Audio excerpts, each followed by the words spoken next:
بسم الله الرحمن الرحيم السلام عليكم ورحمة الله وبركاته ያው ሁለቱንም ቋንቋ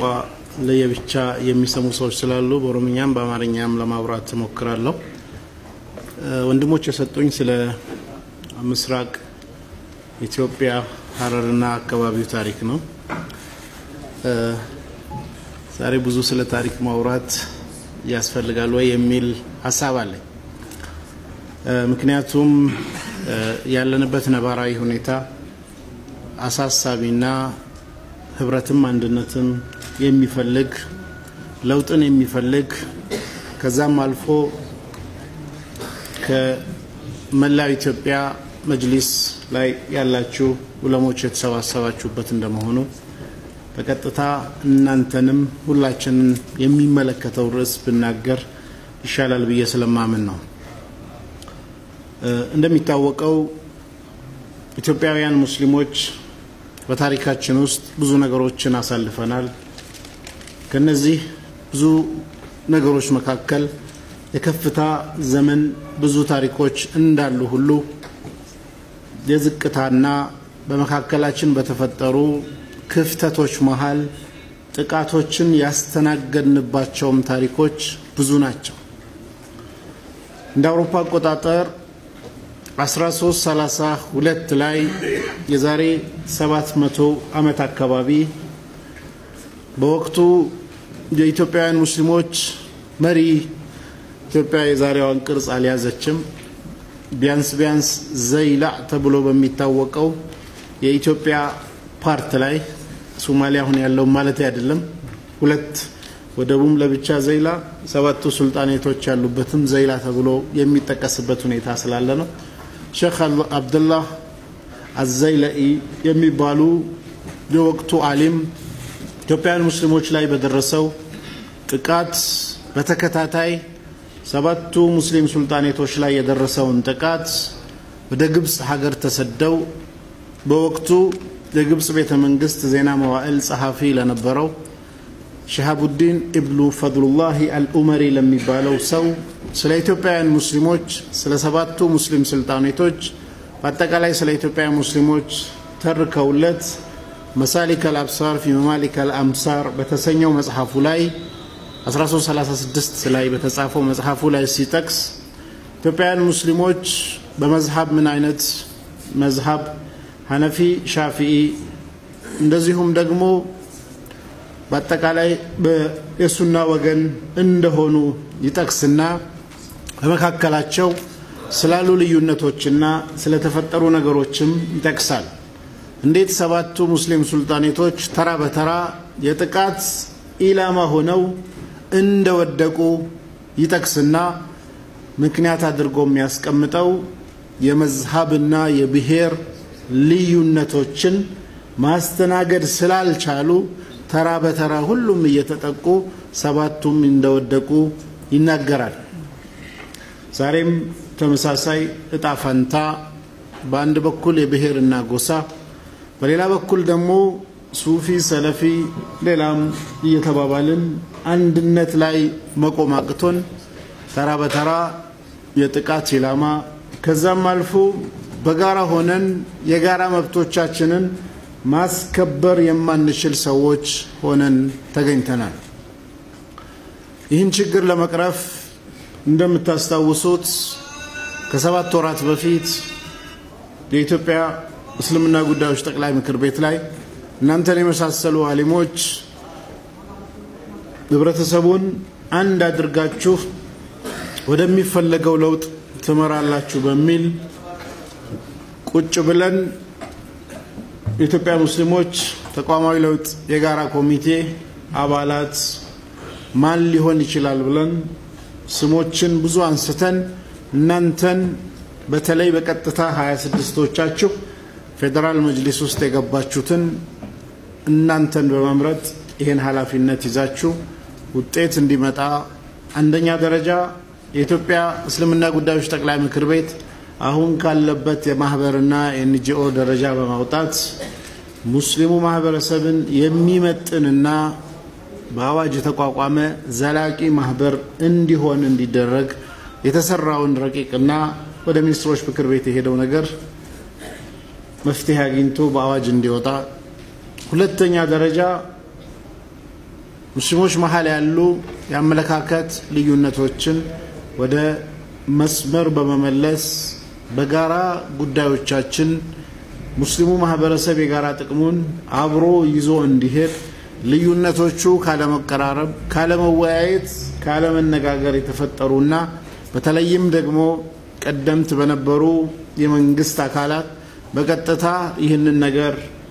በመጠቀም የመከፋፈሉን ስራ ሲሰሩ በመቆየቱ አንድነቱን ታች በማውረድ መሰረት ላይ የማቆም ሐሳብ እንዲሰራ ነው። በሶስተኛ ደረጃ አዲስ ተሰርቶ የቀረበውን የመጅሊስ መዋቅራዊ ሰነድ በመወያየት የሚታከሉ አስተያየቶችን በማከል ጸድቆ ወደ መሬት እንዲውልና በ6 ወር የሽግግር ጊዜ ውስጥ እነዚህ ነገሮች ተሳክተው በዑለማ በኩል በሚቀመጠው በመታስቀምጡት አቅጣጫ የኢትዮጵያ ሙስሊሞች የዑለማ ምክር ቤትን የሚመሩ ዑለሞችን አስመርጣችሁ ቦታው ላይ እንዲመጡ በአስተዳደርም በኩል ህብረተሰቡ በቀጥታ የሚፈልጋቸውን የመጅሊስ መሪዎች በተለያየ እርከን ላይ እንዲመርጥ በሽግግር ጊዜ ውስጥም መጅሊስን ለመምራት ሐሳብ በማስቀመጥ ለውሳኔ ተደርሶ ሁላችንም ይህን ኃላፊነት ይወጣሉ ከኋላ ሆነን እናግዛለን በሚል ኃላፊነቱ ተላልፎ ያው ዛሬ 6ኛ ወር አልቆ 7ኛ ላይ እንገኛለን። እንደ ኢትዮጵያ ሙስሊም ችግሮቻችን በርካታ ናቸው። እነዚህን ችግሮቻችንን ለመፍታት ሁሉ ጊዜ ስለ መጅሊስ ያወራን ሁሉ ጊዜ ስለ ሙስሊም ተማሪዎች የሰላት እና የሂጃብ ጉዳይ ያወራን የምንዘልቅበት ዘመን በዚህ ሰዓት ካላበቃ አሁንም ከመስጊድ ጉዳይ ከተማሪዎች ጉዳይ ከመጅሊስ ጉዳይ መውጣት ካልቻለን በጣም መጪው ዘመን አስጊና በተመሳሳይ መንገድ እንዳንሄድ ያሰጋኛል። ለዚህ ደግሞ ሁላችንም በጋራ ሆነን አሁን የደረስንበትን ወቅታዊ ጉዳይ እየመጣ ያለ የተለያዩ ፈተናዎች እንደ ሀገርም እንደ ክልልም እንደ ሙስሊም ማህበረሰብም እዛም እዚህም እየተፈጠሩ ያሉ ነገሮች ዘላቂ መፍትሄ ይፈልጋሉ። በተቃራኒው መጅሊስ ላይ ያላችሁ ሱፊ ሰለፊ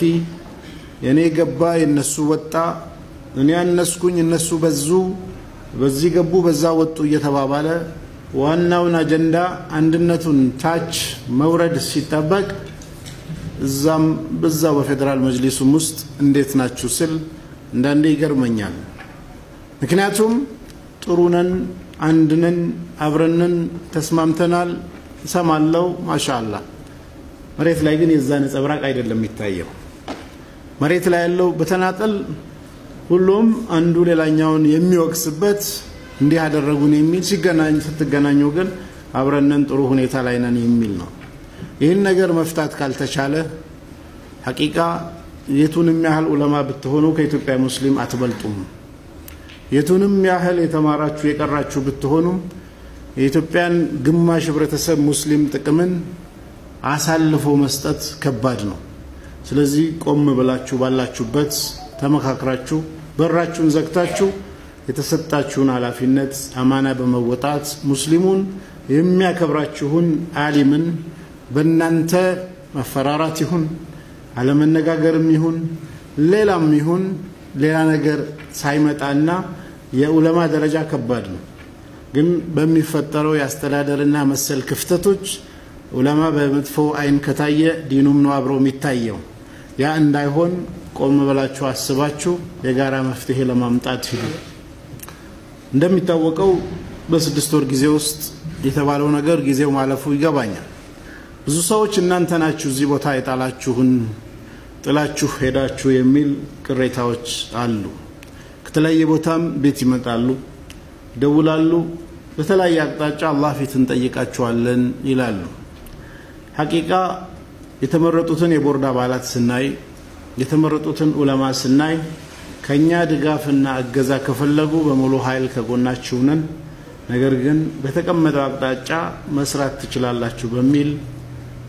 ኦልሞስት ሐጅ ሊካሄድ ሰሞን ነው መጅሊስ የሄድኩት ለመጨረሻ ጊዜ ከዛ ባለፈው ሳምንት ነው የሄድኩት ምክንያቱም እዛው መጅሊስ ውስጥ ነፃነት ተሰምቷቸው እንዲሰሩ ከመፈለግ አንፃር የምናየው ነገር ግን እንደታሰበው አልመሰለኝም ለምሳሌ መጅሊስን የማራዘም ሂደት ላይ ከዚህ በፊት የነበሩ መጅሊሶችን አንዱ የተቃወምንበት 1996 ድረስ የመጅሊስ ምርጫ በየ4 አመቱ ነበር ልክ ምርጫው ሲቃረብ ባጉሜ 3 1996 ስብሰባ አደረጉና መተዳደሪያ ደንቡን አሻሽለው ምርጫ በየ5 አመት ይሁን ብለው አስተካከሉ በዚያ ምክንያት 4 አመት የሞላው 5 ወደሚለው ስለተቀየረ ምን ሆነ 97 ነው ምርጫ የሚደረገው ወደሚል አደገ 97 ደግሞ ሲደርስ አሁን የመጅሊስ ምርጫ እየተደረገ ስለሆነ የመንግስት ምርጫ እየተደረገ ስለሆነ የመጅሊስ ምርጫ ብናረግ አብሮ አያስኬድም ስለዚህ የመንግስት ምርጫ ይለፍ ተብሎ ተወሰነ እንደምታውቁት 97 ምርጫ በኋላ 98 ወደ ረብሻ ተገባ ከዛ በኋላ ይሄ አያስኬድም ተብሎ ይቀጥል ተብሎ እስከ 2001 በራሳቸው ወሰኑ 2001 ላይ የተለያየ ቅሬታና እርስ በርስ ጸብ ሲመጣ ያው ያስቀመጣቸው የመንግስት አካል ሁሉንም ወረዱ ብሎ 2001 ላይ ራሳቸው ሌላ መጅሊስ መረጡ በሚዲያ ልብ ብላችሁ ከሰማችሁ 2001 ጥር ላይ በአንድ አመት ከ6 ወር ውስጥ ምርጫ አካሂደው መጅሊስን እንዲያስረክቡ ተባሉ ሰውም ረሳ እነሱም እንቀጥላለን ብለው ወስነው እስከ 2004 ያ የመጣ ፈተና ሁሉ እስኪመጣ ድረስ በየጊዜው ራሳቸው እየወሰኑ ሄዱ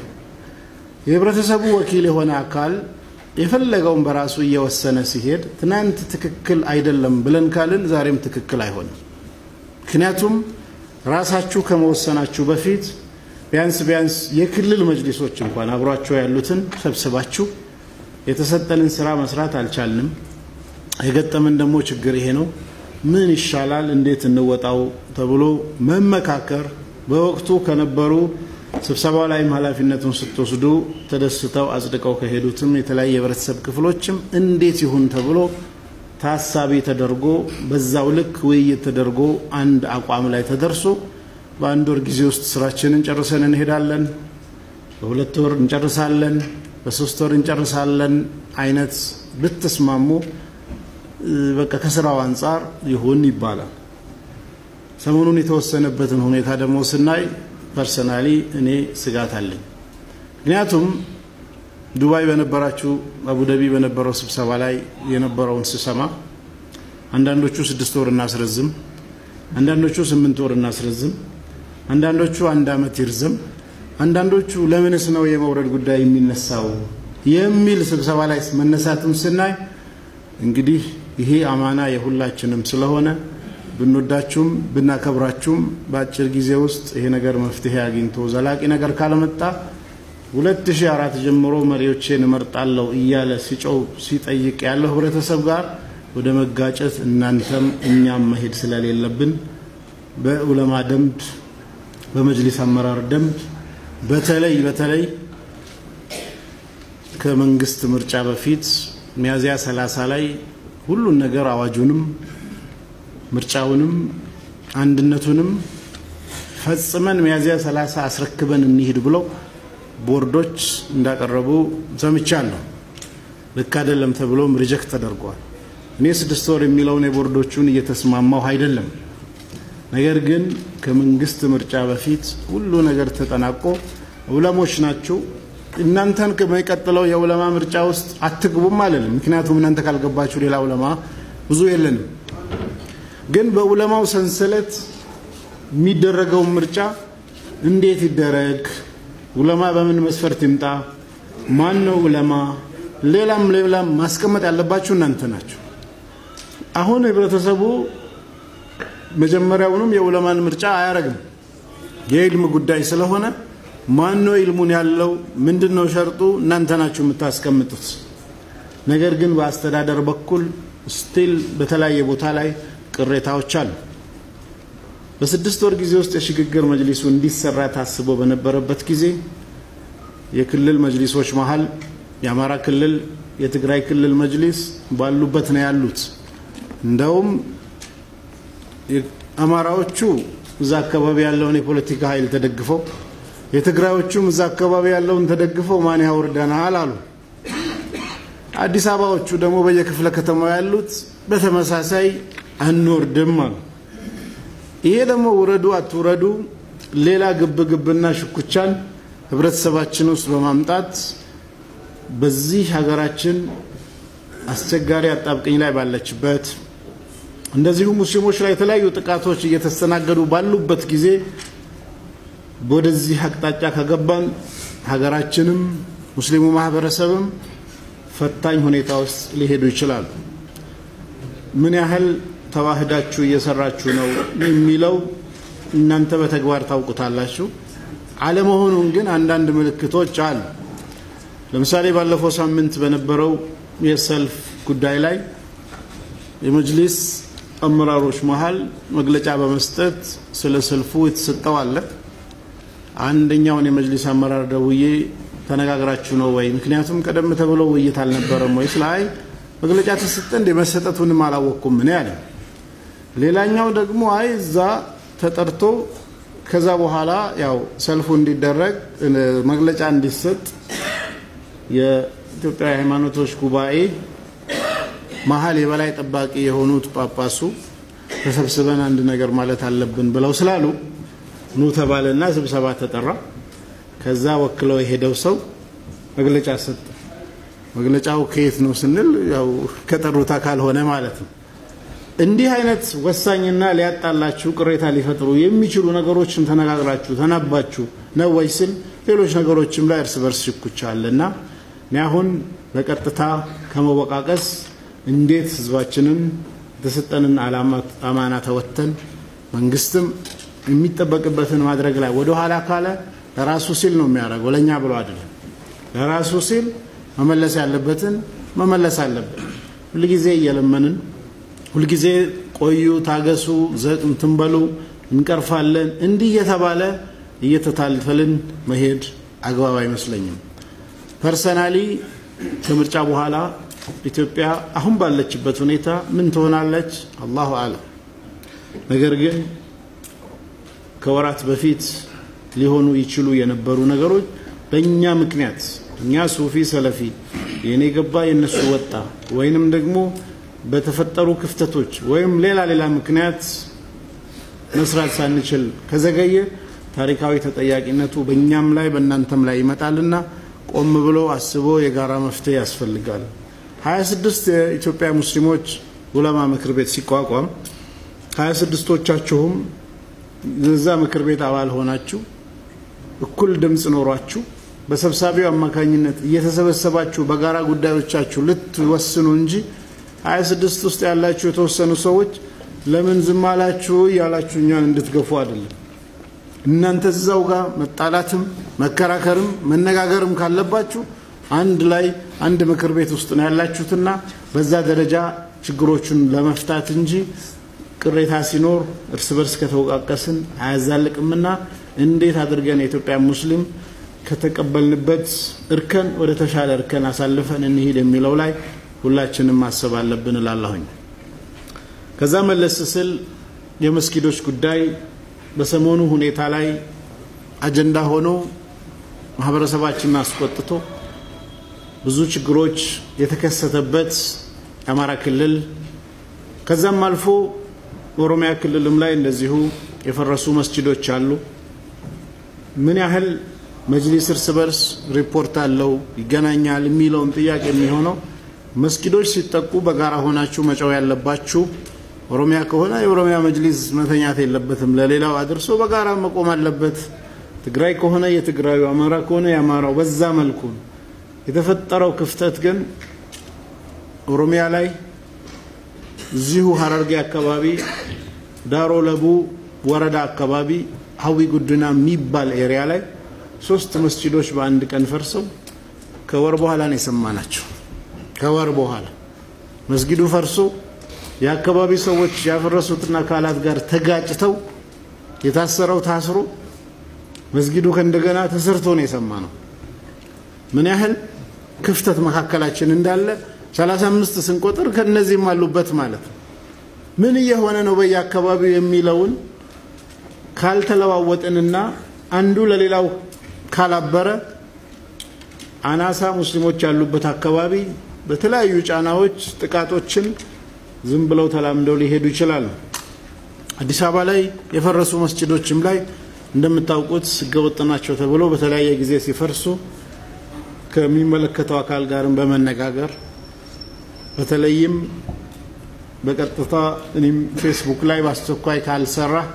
ከህዝቡ ጋር ልትጣላ ነው ብዬ ለኢንጂነር ታከለ ኡማም የጻፍኩበትም ሌሎችም አሉና ይሄ ሚና የእናንተ ሚና ነው ራሳችሁንም ማስከበራችሁ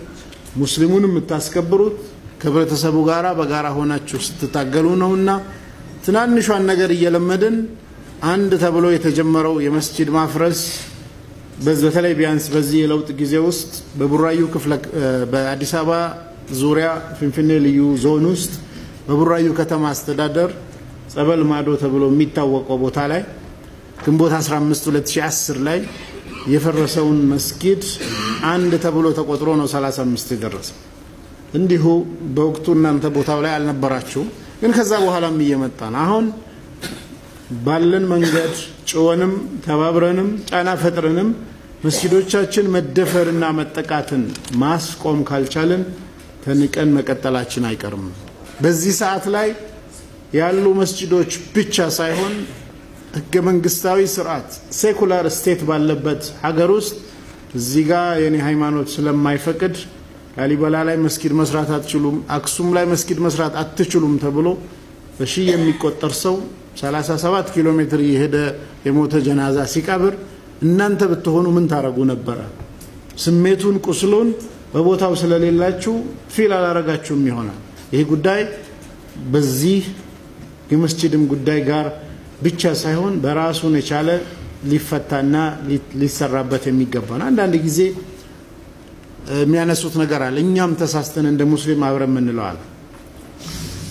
አክሱም ውስጥ መስጂድ ተከልክሏል ግን ፖለቲካሊ የትግራይ ክልላዊ መንግስት ጫዋታ የተጫወቱት ጫዋታ አለ ጫዋታው ምንድነው ውቅሮ ነጃሺ ቀብር ያለበትን ለብቻ እስላማዊ የመጀመሪያው መስጊድ ምናምን ተብሎ ራሱን የቻለ ታሪክ ተተርኮ የቱሪዝም ምንጭ እንዲሆን ለብቻ አክሱም ደግሞ ለብቻ ከክርስቲና ጋራ ተያይዞ ተቀምጧል ነጃሺ እኮ ውቅሮ ላይ አይደለም አስተዳደር የነበረው ውቅሮ የሞተበት ቦታ እንጂ የገዛበት ቦታ አይደለም ውቅሮ የሞተበት ቦታ እንጂ የገዛበት አይደለም የገዛበት ሰሃቦች ነፃነት ያገኙት አክሱም ከተማ ውስጥ ተሰደው ወጥተው ይሄንን መብት ያገኙ ስደተኞችን ተቀበለች ኢትዮጵያ የምትባለው አክሱም ውስጥ ነው ስለ አክሱም ቤተክርስቲያን የመጀመሪያው መረጃ ቡኻሪ ውስጥ ይመስለኛል ሐዲሱ እናንተ ታውቁታላችሁ ኡሙ ሰለማ ለነብዩ ሰለላሁ ዐለይሂ ወሰለም በአክሱም ጽዮን ማርያም ቤተክርስቲያን ውስጥ ስለ ማርያም ቤተክርስቲያን ያየችውን ስዕል የምትናገረውን ታሪክ ይዘው ነው እነ ፕሮፌሰር ስርገው ሀብለ ስላሴ ምን ይላሉ በወቅቱ የአክሱም ጽዮን ማርያም ምን እንደምትመስል የመጀመሪያው መረጃ ብለው ይወስዱታል በዚህን ጊዜ ኡሙ ሰለማ አክሱም ገብታ ቤተክርስቲያኑን አይታ የተናገረችውን ሐዲስ ወስደው ያኔ እንኳን ምን ይመስል ነበር ብሎ ደሊል ያረጋል ከዛ ዞር ብሎ አክሱም ውስጥ ነጃሽ የሚባል መሪ የለም ከዛ ዞር ይሉና አክሱም ቅዱስ ስለሆነ ሙስሊሞች መስጊድ መስራት አይችሉም ይላል እኛም ተባብረናቸው ውቅሮ ነጃሽ የሞተበትን ቦታ የመጀመሪያው መስጊድ ብለን አብረን ያወራን ነው የመጀመሪያው ማዛ አክሱም ውስጥ ነው እንጂ እዚህኛው አይደለም የመጀመሪያው ሙስሊሞች ነፃነት ያገኙት ዛሬ በ21ኛው ክፍለ ዘመን ነፃነት የተከለከለበት አክሱም ውስጥ ነው ይሄን በማስረጃ መነጋገርም ይቻላል ጉዳዩን ወደዛ ገልብጠን በዚህ በኩል ተቀበልናችሁ ስደተኞች እንዲያረጋግን በዚህ በኩል አይቻልም ሲሉ ምን ያህል ኮንትራዲክት ያደረጉ እንደሆነ ማሳየትም ከኛ የሚጠበቅብን ነው ለማንኛውም ከዚህ በላይ አላስረዝምም በርትተን አብረን ቆመን የጋራ መፍትሄ ማምጣት ካልቻልን ሐቂቃ ነው ምላችሁ ይሄ ጉዳይ አሳሳቢ ነው መፍትሄ የሚፈልግ ነው እናንተ ቦታው ላይ እንደመጣችሁ የአማራ ክልል እስልምና ጉዳዮች መጅሊስ የትግራይ ክልል ሌሎችም በዛ ወቅት ተቀይረው ነበር ብለን እናስብ በአንድነት የቆመ መጅሊስ አለ ብለን ብናስብ በአንድነት የቆመው መጅሊስ በሚችለው ያህል ከህብረተሰቡ ጋር ሆኖ በክልሉ ላይ ሙስሊሞች ላይ እየደረሰ ያለውን ችግር ጥቃት በጋራ መመከት የሚቻልበት ሁኔታ ይሄ አለመሰራቱ በራሱ አንድ ሌላ ክፍተት ነው ስለዚህ ይሄን ጉዳይ ቆም ብሎ አብሮ አስቦ መፍትሄ መፈለግ ያስፈልጋልና ሁሉን ነገር ከኛ ተጠብቁ እናንተ ያንዳንዳችሁ በነፍስ ወከፍ ዑለሞች ናችሁ ቢሮ ተመራላችሁ ስልጣን በእጃችሁ ነው ያለው አማናውም እናንተ ላይ ነው ያለው እኛን አይመለከትም ማለት አይደለም እንዴት እንፍታው በሚለው ላይ በትኩረት መስራት ግዴታችን ነው ለማለት ወዳለሁ